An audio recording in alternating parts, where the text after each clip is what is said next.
Breaking news! The quarterback conversation in Cleveland just got a little more heated, and if you think this is just another throwaway recap of rookie mini-camp, think again. What happened last weekend at the Browns facility may not seem like a big deal at first glance, but dig a little deeper and you'll find the seeds of one of the most exciting quarterback battles we've seen in a long time. Shedeur Sanders and Dillon Gabriel, two names that have divided fans, analysts, and maybe even the locker room, just got their first taste of what it's like to be the Cleveland Browns. And while no one is ready to hand out starting roles after a few short tosses, the buzz coming out of Berea is impossible to ignore. I'll tell you all about it in detail, but first make sure to hit the like button and subscribe if you're new here because I'll keep you updated daily. Now, neither quarterback threw multiple interceptions. Neither one crumbled under the pressure. That's the first big takeaway. No one flopped. No one had a disastrous performance. In fact, by all accounts, both looked pretty good. And that matters, because even if the practices weren't full contact, even if we're months away from meaningful snaps,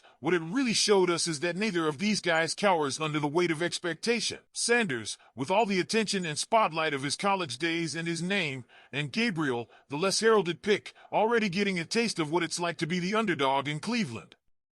And you know who else got their first taste? The media. Or maybe the media got a taste of themselves. If there was a real loser this weekend, it might not have even been on the field. Dillon Gabriel got hit with a loaded question from Mary Kay Cabot about dealing with the media attention surrounding Shedeur. His answer? A subtle but clear call out. The more questions I get asked like that, it just divides the team. Think about that. A rookie, first week in the building, already redirecting attention away from the circus and back toward the locker room. If you're a Browns fan, that's the kind of maturity you want to see. He didn't take the bait. He didn't lash out. He just set a boundary and moved on. But then things got a little uglier. A post-conference clip surfaced showing Chris Easterling from the Akron Beacon-Journal mouthing, "I'm taller than him," after Gabriel walked away.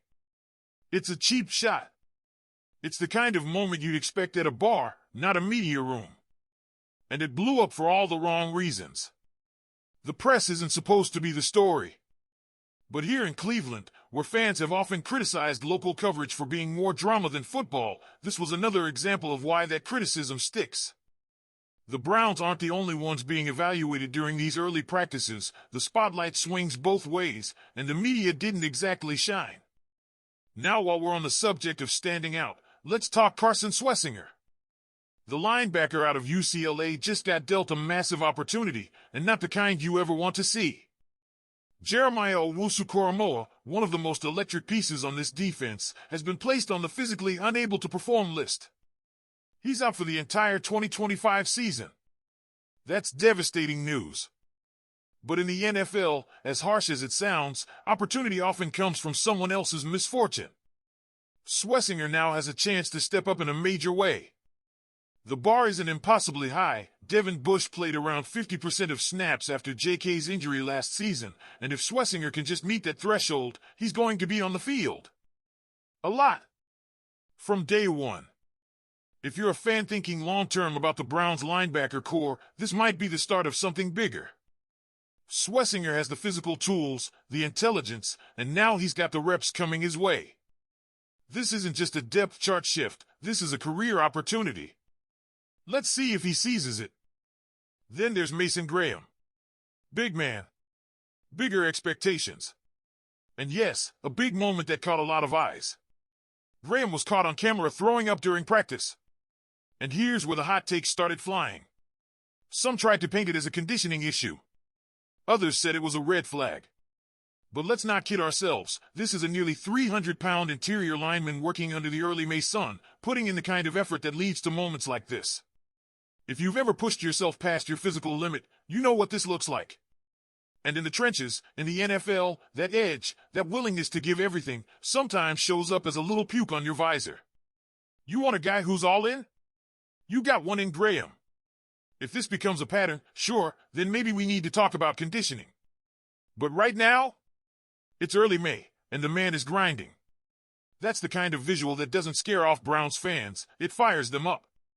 Speaking of under-the-radar standouts, a few tryout players have turned heads and earned a spot on the 90-man roster.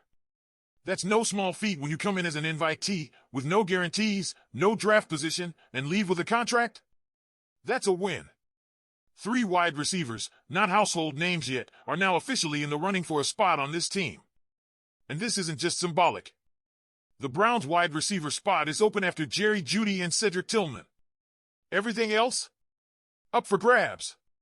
And with 4 healthy quarterbacks on the roster, yes, you're going to need a lot of receivers to keep those reps rolling. The math quickly adds up. 3 receivers per quarterback is 12. Increase that to 4, and you're looking at 16 players just to make training camp run smoothly. These tryouts weren't about filling spots. They were essential. And now, they're in the running. What do you think, Browns fans? Who impressed you the most at rookie minicamp? Does Dillon Gabriel's answer change your perspective on the quarterback battle? Leave your thoughts in the comments. The next wave of Browns rookies making noise didn't come from a high-profile draft pick or a flashy play at minicamp. It came from the margins, from names you probably hadn't heard of 2 weeks ago, but names that now have a real shot to wear the orange and brown this fall. And maybe that's the heart of this year's rookie minicamp competition. From quarterback all the way to the last wide receiver spot, this roster feels open. Hungry. And that's by design. After the Browns added safeties Rand Jenkins and Damontae Kazee, 3 wide receivers also found themselves elevated from tryouts to the 90-man roster.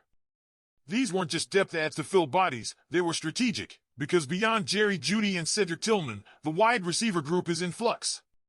No one, not David Bell, not Michael Woods, not even Deontay Hardy, is guaranteed a roster spot. So when these camp invitees showed they could run, catch, and separate, the front office took notice. The reality is the Browns need bodies not just to fill out drills, but to test real roster depth. They've got 5 quarterbacks if you count Deshaun Watson, currently on the brink of being officially PUP listed. That's a lot of arms slinging the rock. You need a fresh set of legs to catch those passes, and every single rep is a new opportunity for someone to make a name. All of this is happening under the intense spotlight of a city that demands wins. And that brings us back to where we started, the quarterback battle. With Watson's status in limbo, the team needs a backup plan. Shedeur Sanders and Dillon Gabriel both look sharp. But this isn't a fairy tale. It's the NFL. Eventually, one of these guys will take the lead. And it won't be decided in t-shirts and helmets.